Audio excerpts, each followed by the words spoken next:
pagi-pagi kita ngopi dulu toh.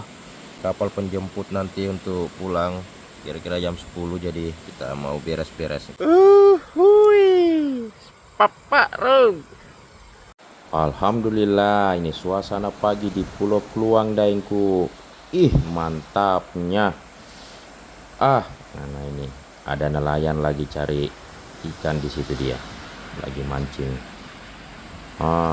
Mudah-mudahan rezekinya hari ini berlimpah.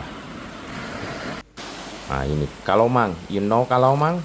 This is kalomang.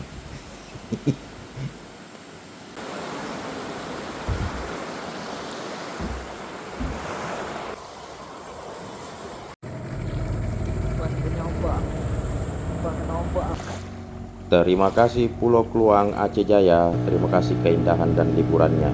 Lestari selalu. Nah, ini kata bapaknya, yang dua pulau ini dulunya itu ternyata bersambung. Cuman karena kejadian tsunami di tahun 2004 ya kalau tidak salah ya, pulau ini terputus. Nah, ini beberapa pulau yang ditunjuk sama bapaknya dulu tersambung ternyata. Ada guritanya bapaknya. Dia habis ngambil gurita tadi dia ternyata. Oke Daengku, sampai jumpa lagi Pulau Kluang. Tetap asri dan indah selalu. Ikan-ikannya nanti saya datang lagi untuk mancing di situ ya. Papa Rong, uhuy.